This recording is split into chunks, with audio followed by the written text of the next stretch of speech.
Good morning और नमस्कार अंकित अद्वैत के सारे व्यूअर्स को। और आज मैं जिनके साथ हूँ वो हैं मनोज वत्स सीनियर, क्योंकि मैं हूँ मनोज वत्स जूनियर।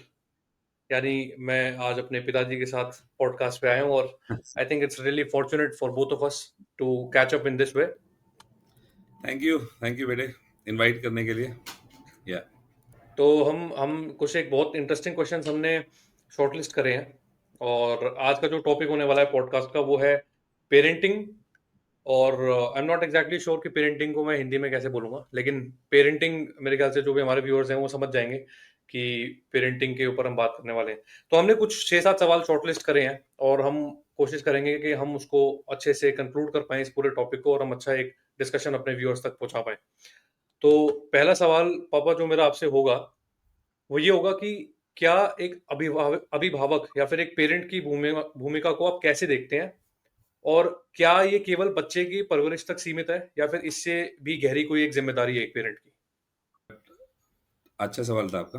पेरेंटिंग का बेसिकली मतलब है कि माता-पिता द्वारा अपने बच्चे की परवरिश, देखभाल, उनका मार्गदर्शन करना, उनको शिक्षा देना, ताकि वो एक अच्छा और बेहतर इंसान बन सके। तो ये सिर्फ बच्चे पालने तक सीमित नहीं है, बल्कि बल्कि उसके नैतिक मूल्यों को, उसको आत्मनिर्भर बनाने को, उसमें डिसिप्लिन लाने को, सोशल समाज को एक अच्छा नागरिक बनाने की ये सब सीख देता है। और पेरेंटिंग का मतलब है कि बच्चे को प्यार, सुरक्षा और डायरेक्शन, सही दिशा में डायरेक्शन देना, ताकि उसमें वो आत्मविश्वास, उसमें वो उससे वो अपना जीवन खुशहाली के साथ जी सके। तो आपने जो सवाल किया उससे काफ़ी हद तक मैं सहमत हूँ। और आपने जो प्रश्न पूछा जी। उसको आपने पूछा कि आप अपनी इसक अभिभावक को या पेरेंटिंग की भूमिका को कैसे देखते हैं? पेरेंट का मतलब सिर्फ़ बच्चे की देखभाल करना नहीं है, उसको एजुकेशन देना, उसकी भौतिक आवश्यकता को पूरा करना, यहाँ तक सीमित नहीं हाँ। है। उसको जीवन भर की उसकी ज़िम्मेदारी है, ठीक है? उसको उसको सही रास्ता हम्म। दिखाना और जीवन के हर पहलू में हम्म। उसका एक बैलेंस बनाना। तो आपने जैसे अभी एक वर्ड की बात करी कि बैलेंस बनाना। हाँ। तो हम जैसे अभी मॉडर्न डे पेरेंटिंग में देखते हैं कि मतलब इतनी आसानी से पेरेंट्स इजीली बैलेंस नहीं बना पाते हैं, क्योंकि मतलब मेरा ये मानना है कि एक पेरेंट बनने के लिए आपको पहले भी एक बहुत ज्यादा परिपक्व खुद भी होना चाहिए। करेक्ट। ना कि जैसे कि हम आजकल देख रहे हैं रिसेंटली भी, और मेरे खुद के भी दोस्त हैं, मैं नाम नहीं लेना चाहूंगा, लेकिन जिन्होंने बहुत मतलब बहुत जल्दी एक पेरेंटिंग का जो है मैं बोलूंगा कि डिसीजन ले लिया है।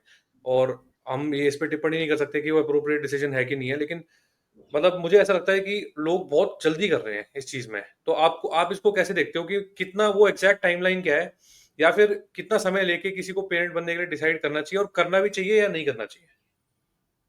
ओह! अच्छा, अच्छा सवाल है। तो पेरेंटिंग बेसिकली अगर हम देखें तो पारंपरिक और आधुनिक दोनों का संतुलन होना चाहिए, ठीक है? जब हम पारंपरिक की बातें करते हैं तो उसमें एक हम्म। अनुशासन होता था, एक बहुत ज़्यादा नैतिकता पे जोर दिया जाता था।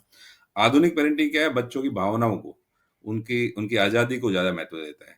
अगर जिस दिन आप इन दोनों का महत्व समझ गए, जिस दिन आप ये समझ गए कि मैं अब इस लायक हूँ कि मैं आगे बच्चों की नैतिकता, आत्मनिर्भरता, आत्म अभिव्यक्ति इन सबको समझ सकता हूँ, इन सबको अच्छा डायरेक्शन दे सकता हूँ। एक समाज को अ, बच्चे को समाज सुधारने के लिए प्रेरित कर सकता हूँ, तो मेरे ख्याल से आपको पेरेंटिंग के लिए जाना चाहिए। तभी जाना चाहिए, उससे पहले नहीं। तो ये मतलब मुझे काफी अच्छा पॉइंट लगा कि अगर मतलब मैं इसको अगर ऐसे देखेंगे कि हम अगर अद्वैत की नज़र से देखें इसे, तो हम अद्वैत में सबसे जो ऊपर जिसको हम स्थान देते हैं वो चेतना होती है। तो चेतना हम ये बोलेंगे कि अगर कोई पेरेंट की चेतना इस लेवल पे है कि वो आगे भी अगर जैसे, क्योंकि वहाँ पेरेंटिंग क्या है बेसिकली अपने जैसी एक और वर्जन को पालना, उसे बड़ा करना। तो अगर वो उसकी चेतना में कंट्रीब्यूट कर पा रहा है, ठीक है, तो ही उसको पेरेंटिंग का डिसीजन लेना चाहिए। और जैसे आपने कहा कि समाज की सेवा में या फिर किसी अच्छे कामों में वो आगे पुश कर पा रहा है अपने बच्चे को, तो वो एक मेरे हिसाब से फ्रूटफुल डिसीजन कहलाएगा। ना कि ये सिर्फ कि जैसे हम देखते हैं खासकर भारत जैसे देश में, जहाँ पे जहाँ पे पेरेंट बनने को बहुत ज्यादा अनिवार्य कर दिया गया है। हमारे जैसे वर्गों में, हमसे ऊपर वाले वर्गों में मैं ये कहूंगा कि वो फिर भी ठीक है, क्योंकि जिन लोगों के पास रिसोर्सेज हैं या जिन लोगों के पास समय है और वो चेतना है जो कि वो दे सकते हैं अपने बच्चों को, उनके लिए ये चीज फिर भी सेंस बनाती है। लेकिन कई एक हमारा पूरा ऐसा तबका है जैसे गरीबों का तबका है, तो वो इसमें अपने आप को भी पुश कर रहे हैं। वो भी चाहते हैं कि उनकी भी संतानें हों, वो भी चाहते हैं कि उनकी भी फैमिली आगे जाए। लेकिन मतलब मैं इसे एक काफ़ी गलत समझता हूँ, क्योंकि अगर आपके पास रिसोर्सेज़ नहीं है, चाहे वो फिज़िकल रिसोर्सेज़ भी हो सकते हैं, वो मेंटल रिसोर्सेज़ भी हो सकते हैं। आपके पास वो दोनों ही नहीं है और फिर भी अगर आप संतान बढ़ाने या फिर अपनी जिसे कहते हैं जनरेशन को आगे ले जाने का प्रयास कर रहे हैं, तो ये मतलब मैं इसे मानता हूँ कि ये गलत है। बेसिकली अगर पेरेंट्स को अपने दायित्व का पता ही नहीं है, तो उसका कोई योग अगर वो पेरेंट्स को अपने दायित्व के बारे में मालूम नहीं है कि मेरे दायित्व क्या-क्या हैं। अगर वो उसको पता ही नहीं, वो बच्चे को संस्कार देना चाहता है, उसका आत्मविश्वास बढ़ाना है, उसको इमोशनल समर्थन करना है, उसको डिजिटल दुनिया से संतुलन कैसे बनाए रखने हैं, ये पता होना चाहिए। वो उसको अपने साथ दोस्ताना रिश्ता कैसे बनाए, ठीक है? शिक्षा और करियर के दबाव को समझता है, तो मेरे ख्याल से पेरेंटिंग के लिए जाना चाहिए। अदरवाइज़ उसके बारे में पता नहीं है, तो आई थिंक आपने जैसे कहा, तो सिर्फ़ धरती पे बोझ बढ़ाने के अलावा और कुछ नहीं करेगा। तो इसी के साथ मतलब इसी कॉन्टेक्स्ट को लेते हुए हम अगला सवाल है और बहुत ही इंटरेस्टिंग सवाल है कि एक सच्चा प्रेम और मोह में क्या अंतर है? और ये पेरेंटिंग में कैसे लागू होता है? तो बेसिकली अगर आप मोह की जब बात करते हैं, तो मोह मोह का अर्थ होता है बहुत ज़्यादा लगाव। हिंदी में इसके लिए एक शब्द है आसक्ति, जो अक्सर व्यक्तियों को वास्तविकता से दूर कर देती है। ये बेसिकली ऐसा भाव होता है, ये एक व्यक्ति के अंदर ऐसा भाव होता है जिससे इंसान किसी व्यक्ति को या किसी चीज़ को या वस्तु को या किसी स्थिति को इतना जुड़ जाता है कि उसमें उसको पता ही लगता है कि ये सही क्या है, इसमें गलत क्या है। तो मोह बेसिकली आदमी को सच्चाई से दूर, एकत्व से हो गया, ठीक है? स्वार्थ रहित होना नहीं सिखाता मोह। मोह बेसिकली स्वार्थ है। जो जो बच्चे को अपने अनुसार नियंत्रित कर जैसे हम पेरेंटिंग की बात कर रहे हैं। अगर अगर मोह में रहेगा तो वो अपने बच्चे को अपने अनुसार नियंत्रित करने में कोशिश करता रहेगा। ये एक भाव होता है बेसिकली, ये हर इंसान में होता है। एक ऐसा भाव होता है जो किसी व्यक्ति के हो सकता है, कोई चीज़ के प्रति हो सकता है, किसी स्थिति के बारे में हो सकता है। उसको उसमें सही और गलत का फ़र्क उसको पता नहीं लगता, ठीक है? तो मोह एक बेसिकली एक एक बंधन है ये। इसको ऐसे समझ सकते हैं, मोह एक बंधन है, जो इंसान को अज्ञानता की ओर ले जाता है। हुँ, उसको उसको ये समझ में नहीं आता है, वो बेसिकली अब बच्चों को ना अपने अनुसार नियंत्रित करने की कोशिश करता है मोह। सच्चा प्रेम होगा वो छोड़ता है, वो विश्वास करता हुँ, है, वो एक रास्ता दिखाता है। हुँ, जो मोह ठीक इसका अपोज़िट होता है, वो उसको सही मार्ग से भटका देता है। तो मैं बेसिकली कहना ये चाहता हूँ कि मोह जो है, हुँ, वो एक मानसिक बंधन है, जो व्यक्ति को हुँ, अज्ञानता की ओर ले जाता है और उसको आत्मज्ञान से दूर रखता है। आत्मज्ञान हुँ, जब हम बोलते हैं सेल्फ नॉलेज, उससे दूर रखता है। उसको ये पता नहीं लगता कि हाँ, गलत गलत हुआ, सही क्या है, गलत क्या है। मोह में नहीं पता लगता व्यक्ति को। हुँ, सच्चा प्रेम क्या करता है? सच्चे प्रेम में पता रहता हुँ, है मेरा जो बच्चा है या मेरे बच्चे को मुझे विश्वास बढ़ाता है उसको उसको सही रास्ता चुनने के लिए आज़ाद करता है वो, हुँ, मेरे ख्याल ठीक है। तो आपने मतलब बहुत अच्छे तरीके से समझाया कि सच्चे प्रेम और मोह में क्या फ़र्क है। तो इसी के साथ मतलब अगर मैं आपसे जानना चाहूँ कि आप अपने पेरेंटिंग स्टाइल को कैसे परिभाषित करेंगे? तो इसका क्या उत्तर होगा? तो क्योंकि मैंने जिया है ये और बेसिकली एक पेरेंट की हुँ, जैसे कि अब मैंने बताया आपको भी अपने पॉडकास्ट के शुरुआत में कि बच्चे की देखभाल करना, शिक्षा, उसकी आवश्यकता को पूर्ण करना ही सिर्फ नहीं है, जीवन भर की ज़िम्मेवारी है पेरेंटिंग। और जब हम बात करते हैं कि मैं अपने आप को कैसा हुँ, समझता हूँ, तो मैं बेसिकली आपको बताना चाहता हूँ कि एक अथॉरिटेटिव वे में सब बच्चे के साथ मेरे ख्याल से पेरेंटिंग होनी चाहिए। जब अथॉरिटेटिव वे की बात करते हैं, तो आप उसको इस तरीके से बोल सकते हो कि प्यार और डिसिप्लिन का एक बैलेंस होना चाहिए। जब हुँ, हम बैलेंस की बात करते हैं, तो बच्चों की भावनाओं को समझना और उनको सही रास्ता दिखाना, साथ ही साथ उनकी बातों को समझना और अपनी बात को सही साथ रखना, वो एक बैलेंस है। आई थिंक ये आदर्श पेरेंटिंग स्टाइल भी यही होना चाहिए मेरे हिसाब से।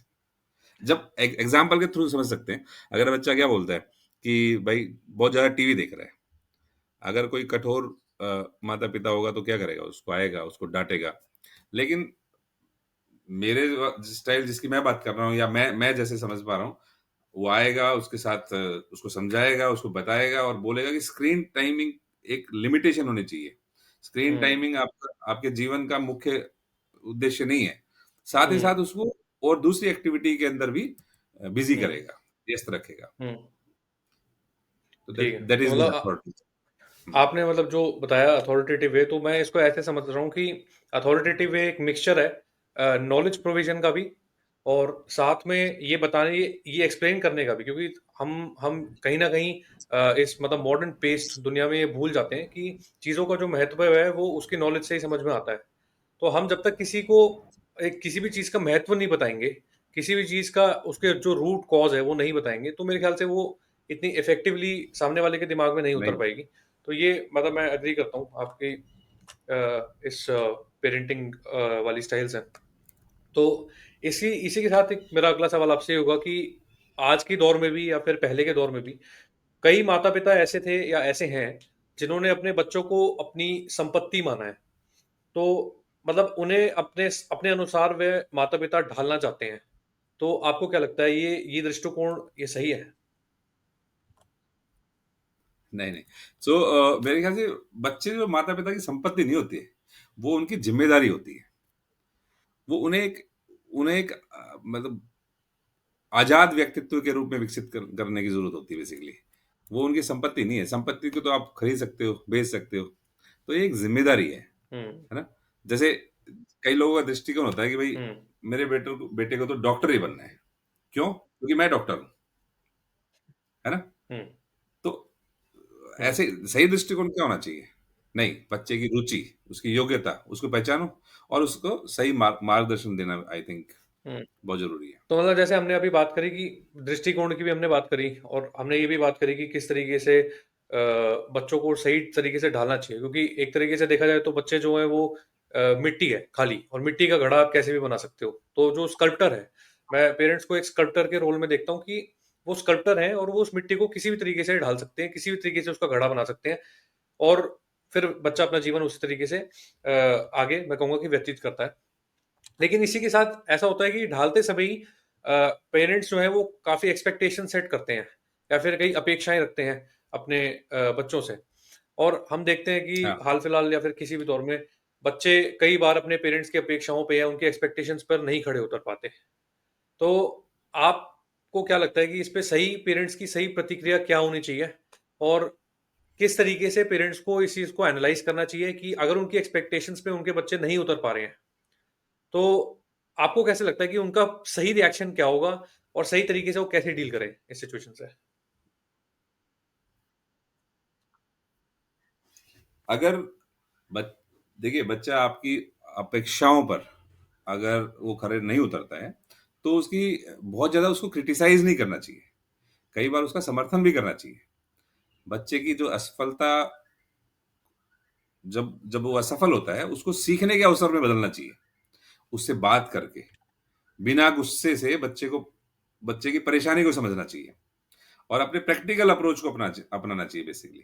सो बच्चे की रुचि समझो, उसमें उसकी क्षमता क्या है, उसकी कैपेबिलिटीज़ क्या है, ठीक है? और उसी के हिसाब से अपनी अपेक्षा रखो। जैसे कि अगर हुँ, मान लो बच्चा परीक्षा में नंबर कम लेके आता है, तो ये नहीं आते ही घर में आते ही उसको डाँटने लग गए, उसको उसको बेसिकली उसको समझना चाहिए। उसको ये समझना चाहिए कि भाई कौन-सा सब्जेक्ट है जिसमें तुझे दिक्कत आ रही है? कौन से सब्जेक्ट है जिसमें तुझे हुँ, सुधार कर सकता है? अगर आपका बच्चा स्पोर्ट्स में बहुत ज़्यादा रुचि रखता है, आप ज़बरदस्ती उसको पढ़ाई और हुँ, की तरफ धकेले जा रहे हैं। आपको एक वही बात आगे फिर से कि एक बैलेंस बनाना पड़ेगा उसको पढ़ाई के लिए, उसके खेल के लिए और उसको इस तरह की हुँ, सीख दें जिससे कि वो दोनों तरफ बराबर ध्यान रखे आई थिंक।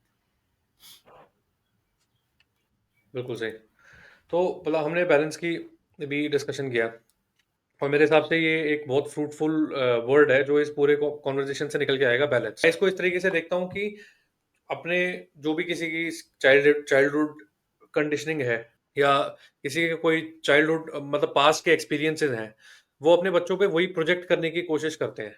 तो मेरे हिसाब से ये नहीं करना चाहिए, किसी भी पेरेंट को ये नहीं करना चाहिए, क्योंकि आपको इंडिविजुअलिटी समझनी पड़ेगी। आप एक इंडिविजुअल हो, आपका बच्चा एक अलग इंडिविजुअल है, और आपने जैसे 20 साल की उम्र में, 21 साल की उम्र में जो भी आपने प्रॉब्लम्स फेस करी हैं, हो सकता है वही बच्चा वो उतने वही प्रॉब्लम्स या उससे भी ज़्यादा सीवियर प्रॉब्लम्स फेस कर रहा हो। तो मेरे हिसाब से आपने एक बहुत अच्छा वर्ड दिया इससे जो निकल के आया कि बैलेंस, और वो बैलेंस एक मतलब मैं ये बोलूँगा कि एक ऐसी की है गुड पेरेंटिंग की, जो कि इस पूरी स्टोरी को मतलब बच्चे की साइड और पेरेंट्स की साइड दोनों साइड को कंप्लीट करता है। तो इसी के साथ हम अपने अगले सवाल पे बढ़ते हैं कि पुराने समय में जब हम देखते थे तो पुराने समय में पेरेंटिंग अधिक जो होती थी डिसिप्लिन बेस्ड थी, यानी जिसे हम कहेंगे कि अनुशासन आधारित थी। और आज के समय में की जो पीढ़ी है वो अधिक मुक्त विचारों वाली है, यानी जिसे हम लिबरलिज्म भी कहते हैं, लिबरल है। तो क्या आपको लगता है कि जैसे हमने अभी पारंपरिक और आधुनिक पेरेंटिंग स्टाइल में हमने बोला कि संतुलन होना चाहिए, लेकिन आपने ये बताया कि डिसिप्लिन भी होना चाहिए, लेकिन आप उसमें लिबरलिज्म वाले फैक्टर को कैसे देखते हो? आपको लगता है जो आजकल के बच्चों के मुक्त विचार है, वो कुछ भी हो सकता है, वो होमोसेक्सुअलिटी भी हो सकती है, या कोई ऐसी मेंटल कंडीशनिंग भी हो सकती है, या कुछ भी हो सकता है। आप इसको कैसे देखते हो? पेरेंट्स को इसको कैसे एनालाइज करना चाहिए? क्योंकि पेरेंट्स की कंडीशनिंग बहुत टाइम से है और उनके जो परंपरा है वो बहुत टाइम से चलती आ रही है। तो आपको कैसे लगता है कि वो कैसे ऐसे मॉडर्न इश्यूज को, ऐसे लिबरल इश्यूज को टारगेट करें? तो वही बात है, इसमें संतुलन दृष्टिकोण की बहुत आवश्यकता है। किस-किस का संतुलन होना चाहिए? आपकी नैतिकता का, आपकी इंडिपेंडेंसी का, आपकी आत्म अभिव्यक्ति का, आपकी स्वतंत्रता का, आपकी भावना का, इस तरह का अगर बैलेंस बना के रखेंगे, खास करके मॉडर्नाइजेशन आज के टाइम में आज की पेरेंटिंग भी आई थिंक भावनाओं को और स्वतंत्रता को बहुत ज़्यादा महत्व देती है। स्वतंत्रता, वो चाहे किसी भी फील्ड में हो, जैसा कि आपने जो 3, 4, 5 बातें कही, उन सब की बात कर रहा हूँ मैं।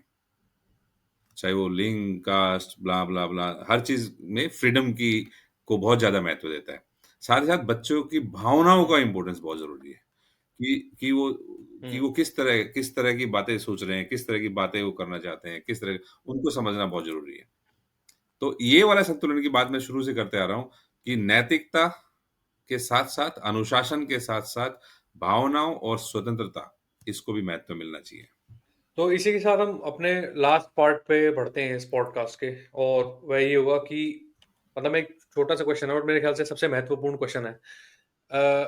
क्या माता पिता का लक्ष्य अपने बच्चों को सफल इंसान बनाना होना चाहिए या फिर एक जागरूक इंसान?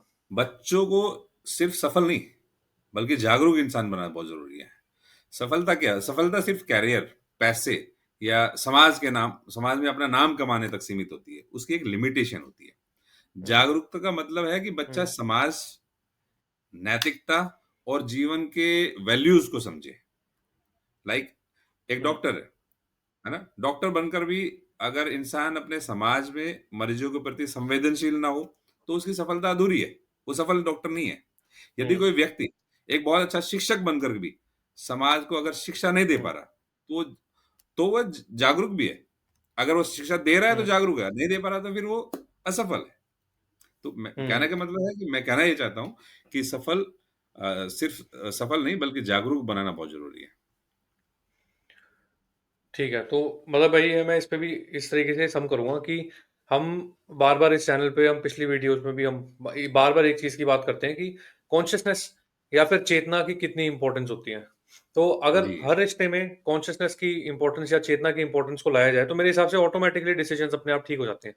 क्योंकि हमने पहले भी ऑफ कैमरा भी वैसे भी हमने बात करी है कि वो जो केंद्र है, वो जो सेंटर है जहां से हम डिसीजन लेते हैं, वो सेंटर को बदलना जरूरी है। तो मतलब मैं इस पूरे हमारी जो काफी फ्रूटफुल डिस्कशन था पेरेंटिंग पे, और मैं इसको इसी तरीके से समराइज करूंगा कि सारे पेरेंट्स या होने वाले पेरेंट्स जो भी बनने भी वाले हैं, वो इस चीज को ध्यान रखें कि बैलेंस आपके दिमाग में हमेशा रहे।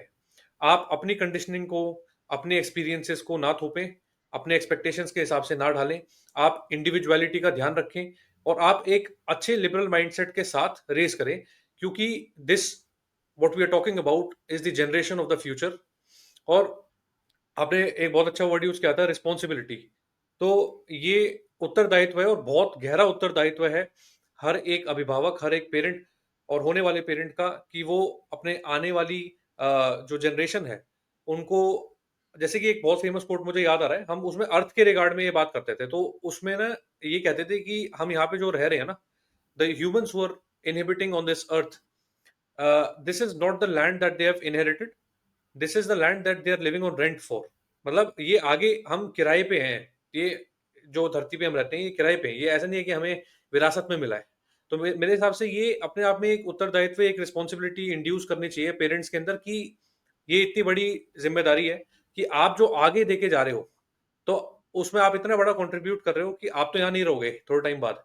लेकिन आपने जो बनाया, आपने जिस तरीके से उस घड़े को बनाया मिट्टी से, वो घड़ा आगे कितना फ्रूटफुल हो पाएगा, कितना ज़्यादा बेनिफिशियल हो पाएगा इस पूरे मैनकाइंड के लिए। तो मेरे हिसाब से ये ग्रेविटी समझना ज़रूरी है। आप क्लोजिंग स्टेटमेंट दे दो, फिर या हम खत्म करते हैं। हाँ, मैं क्योंकि मैं पॉडकास्ट में फर्स्ट टाइम आया हूँ, लेकिन एक शेर के साथ इसको खत्म करना चाहता हूँ। शेर बिल्कुल। मुझे सिखाने चले थे मेरे अपने उसूल, मुझे सिखाने चले थे मेरे अपने उसूल, जब गिरा मैं तो उन्होंने भी हाथ थाम लिया। तो मुझे बड़ा अच्छा लगा अंकित कि आपने मुझे वाह! इस तरह का एक मंच दिया क्या बात और मेरा पहली बार इस तरह का इंटरेक्शन हो रहा है और तेरे साथ भी बहुत ज़्यादा मैं है। हाँ, क्या बोलते हैं काफ़ी दिनों में इस तरह से बैठ के हम बात कर पा रहे अब हैं डिस्कशंस। और खास करके जो डिस्टेंस है हाँ, तेरा और मेरा आज के टाइम में, अभी आज के हाँ, समय में बहुत दूर है। तो बड़ा अच्छा लगा मुझे तेरे से बात करके। Thank you. हाँ। लाइकवाइज़, लाइकवाइज़ पापा, या बहुत मज़ा आया और हम होपफुली दोबारा कनेक्ट करेंगे एक नए टॉपिक के साथ कभी फ्यूचर में अगर हमें समय मिलता है तो। तो ये बहुत ही फ्रूटफुल डिस्कशन था और बहुत-बहुत धन्यवाद जुड़ने के लिए। हाँ, ओके, बाय बाय।